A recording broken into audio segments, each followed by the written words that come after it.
Olá, eu sou o professor Francisco José Alves e esse é mais um vídeo neste meu canal. Se você é novo por aqui, eu lhe convido a se inscrever no canal e ficar por dentro dos conteúdos que eu venho postando já faz algum tempo.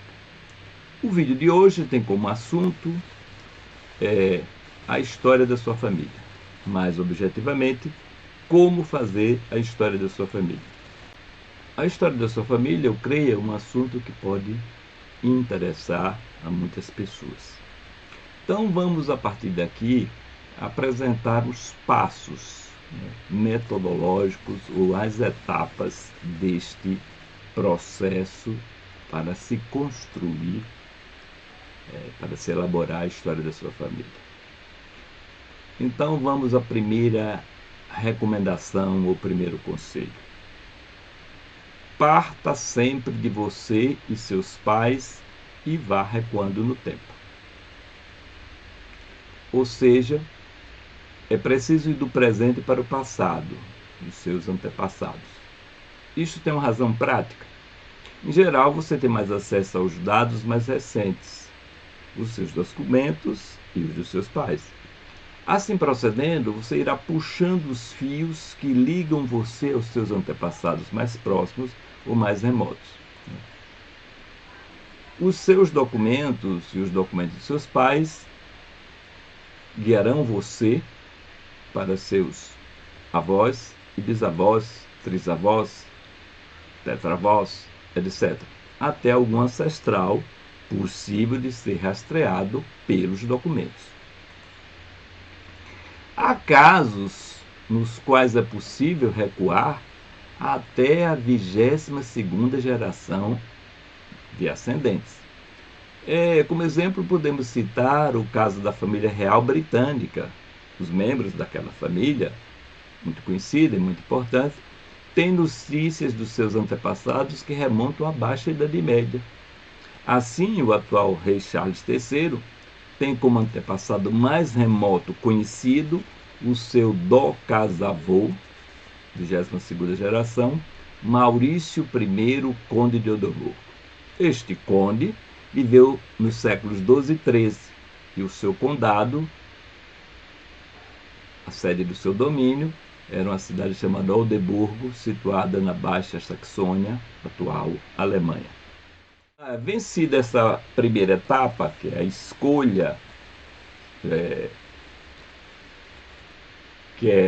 esse princípio de partir sempre do presente, do mais recente, vamos agora um segundo passo de natureza mais prática.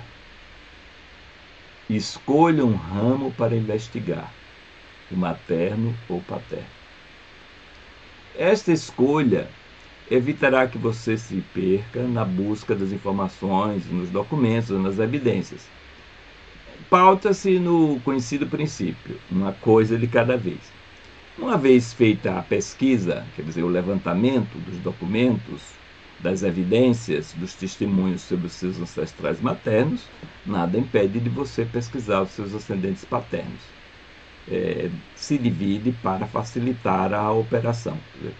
Primeiro um ramo, em segundo momento um outro ramo. Primeiro o materno, o paterno, ou etc. Mas não misturar os dois, porque pode causar confusão na condução da pesquisa.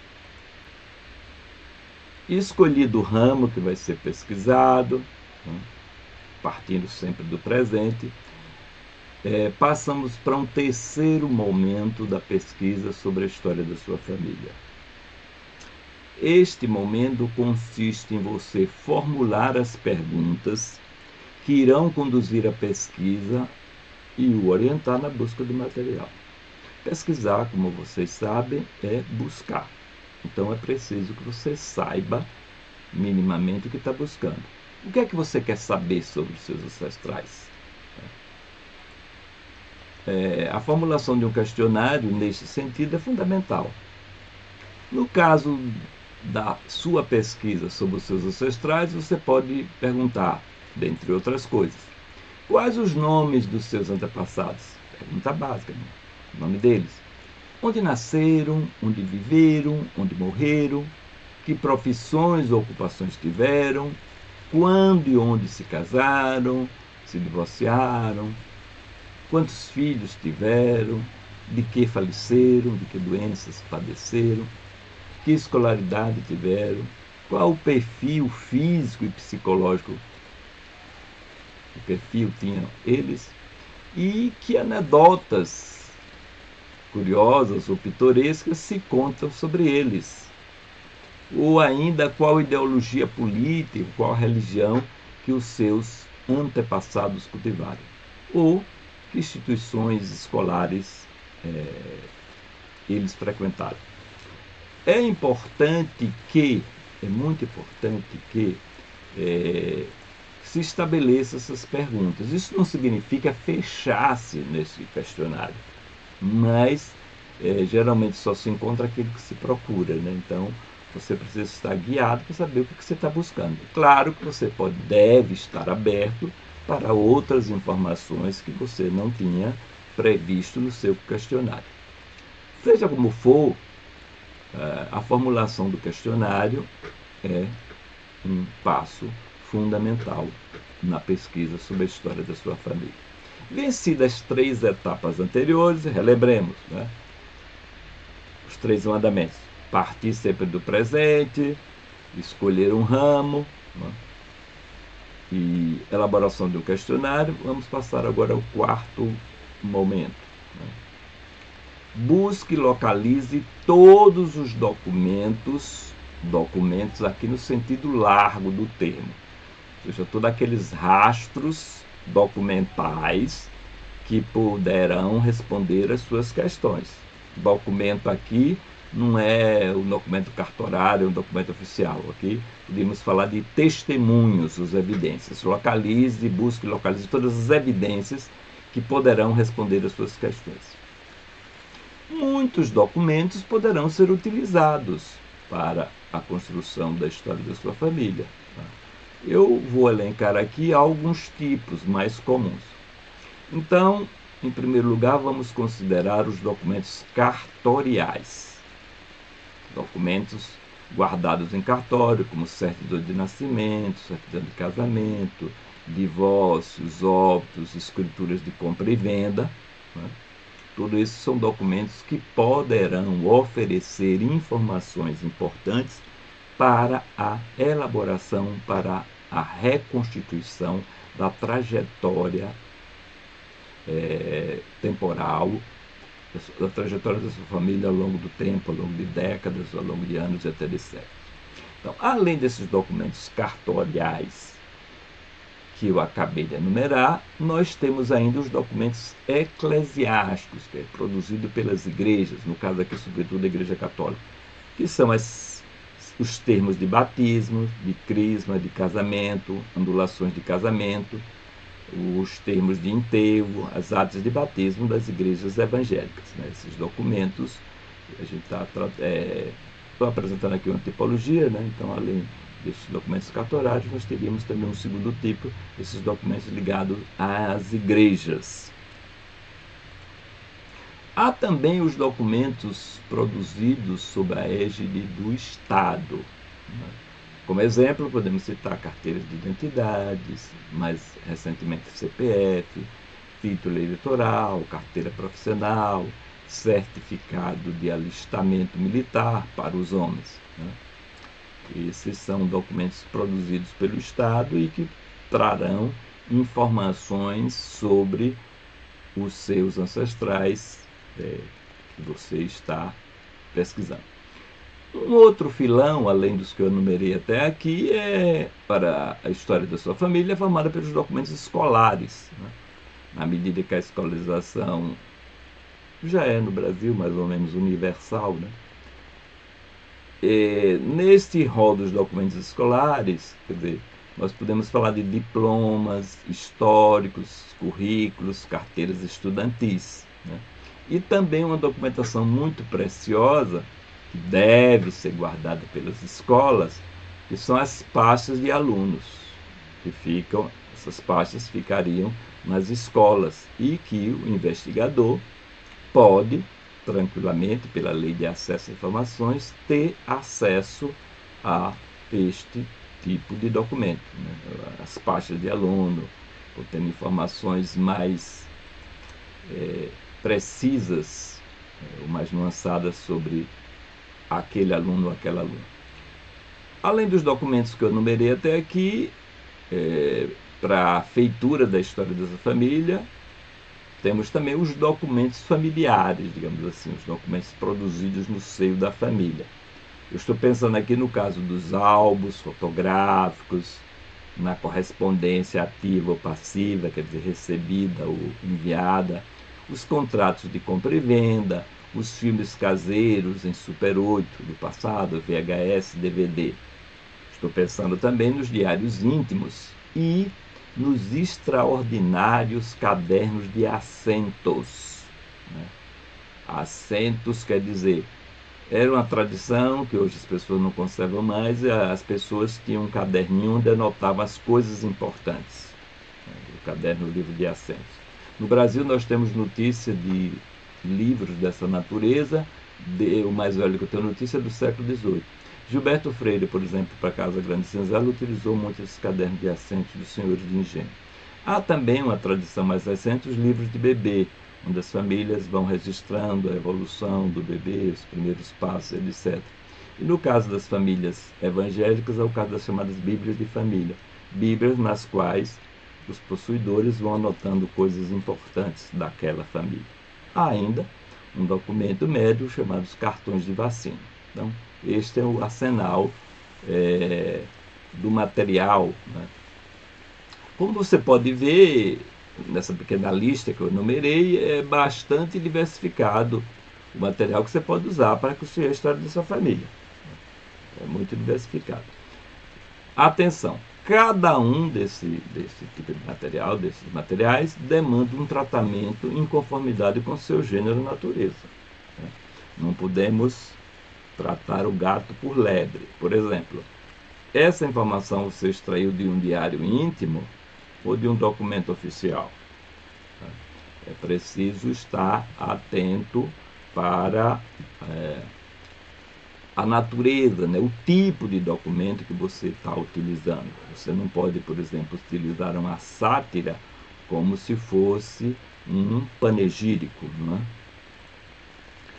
Ainda você, tratando dos documentos, dessa vastidão de tipos de documentos, você deve considerar, ao usar uma evidência, a proximidade temporal daquela evidência, daquele testemunho, com relação ao evento, né, que eles narram, que ele documenta.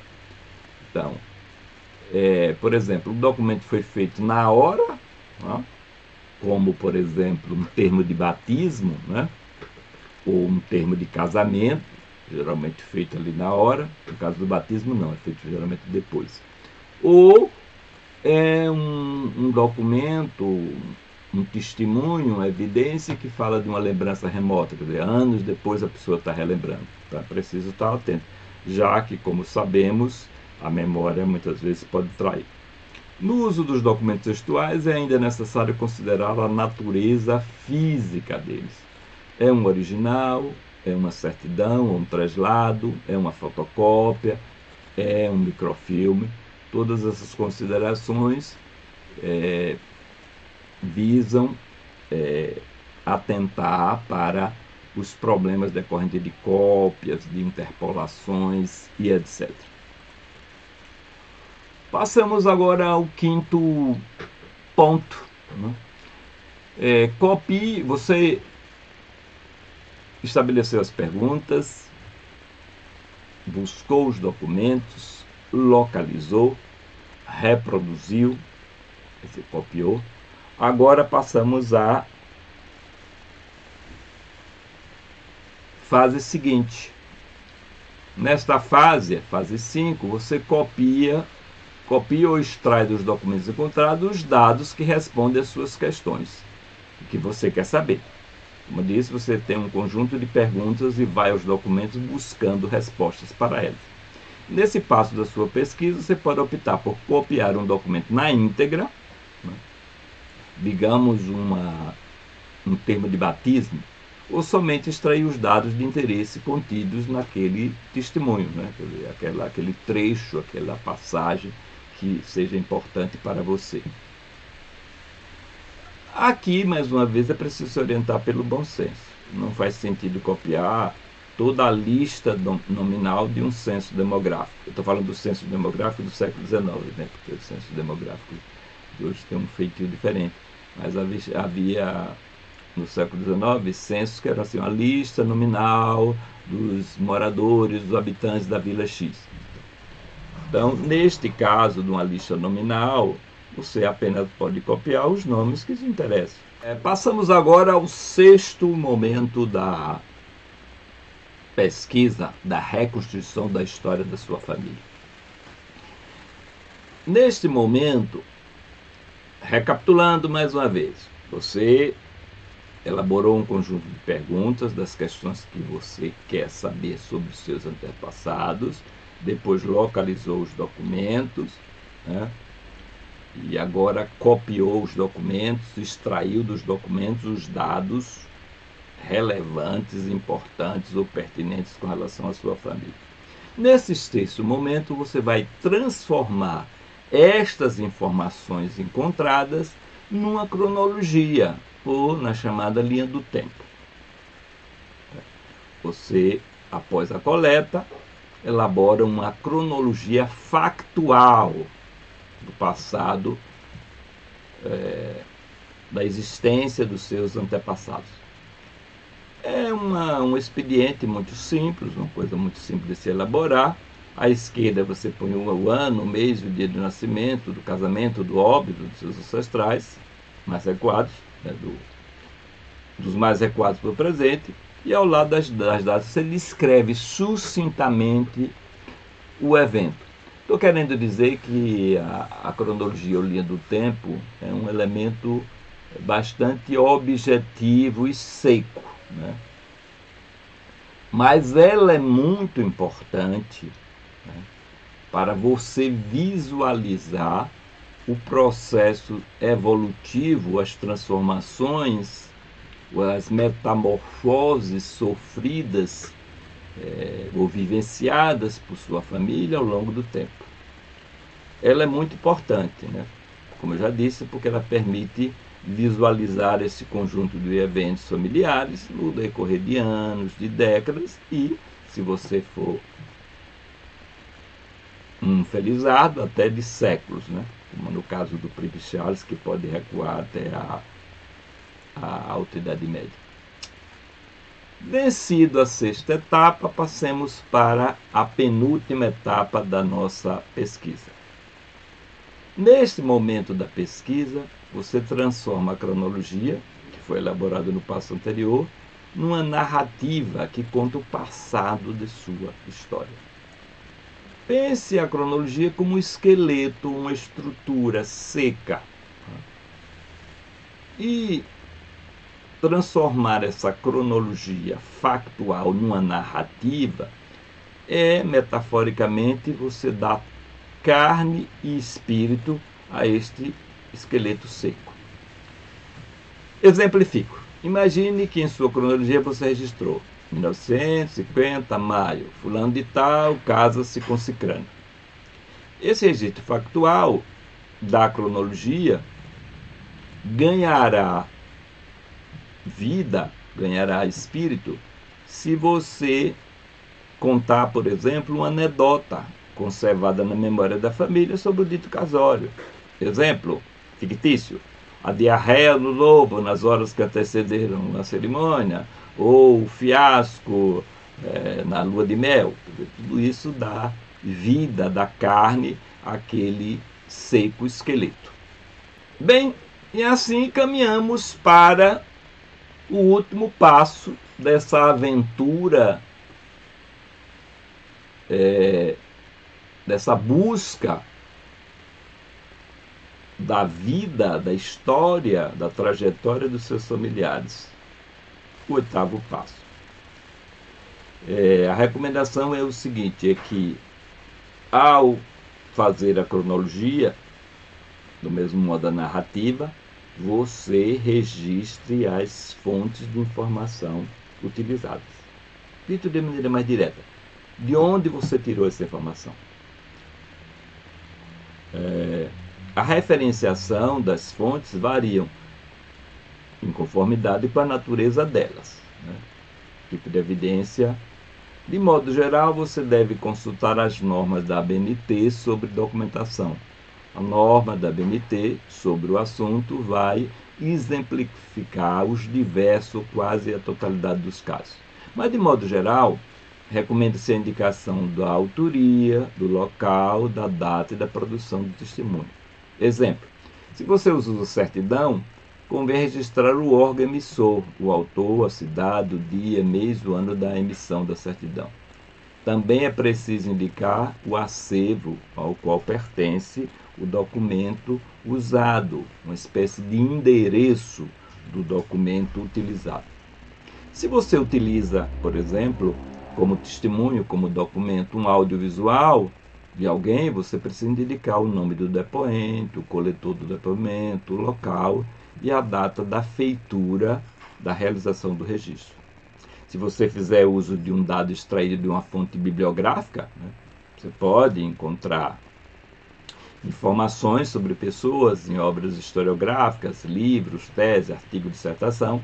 Você deve fazer referência em conformidade com os preceitos da ABNT, aqui já enumerados: autor, título, edição, cidade da publicação, editora, ano da publicação da obra e a página da qual você extraiu a informação. E quando usar documentos sob a guarda de um arquivo público ou privado, você se informe com o pessoal da instituição o modo correto e preciso de referenciar os documentos que você utilizou na pesquisa. Ou então você consulte o catálogo da entidade. Se você fizer uso de uma evidência paroquial, um livro de termos de casamento, por exemplo, você indica o autor do termo, o local, a data da redação do termo e ainda o título do livro, o número da folha, o número do registro. Também é indispensável indicar o acervo e a sua localização, a cidade, o distrito, o bairro, etc. A indicação precisa da procedência do dado que você está apresentando na narrativa, no histórico da sua família, é um sinal de probidade do seu compromisso com a verdade. Você pesquisou, você escreveu, você está levantando o histórico da sua família, espero, para conhecê-la ou a dar a conhecer, e não para nobilitá-la, engrandecê-la ou, por outro lado, desprezá-la. Ainda que você não seja um historiador profissional, você tem compromisso com a verdade, mesmo as incômodas. Você imagine que numa sua pesquisa você descobriu que seu trisavô materno foi um famigerado ladrão de cavalos, ocupação muito estigmatizante nos séculos que antecederam o veículo automobilístico, né? Ou que ele foi, no período colonial, um colaborador do Santo Ofício. Tudo isso, acho eu, deve ser consignado na história da sua família. Bom, basicamente são estas as minhas dicas para você que pretende fazer a histórica ou o histórico da sua família. Você que pretende conhecer melhor as suas origens, descobrir o passado dos seus, né? Afinal, a pesquisa sobre a história da sua família é um modo de responder aquela pergunta filosófica, né? De onde eu venho, de onde eu procedo. Eu espero que essas dicas possam ser úteis a você nessa prazerosa tarefa de resgatar a história da sua família. A gente fica por aqui, nos encontramos no próximo vídeo.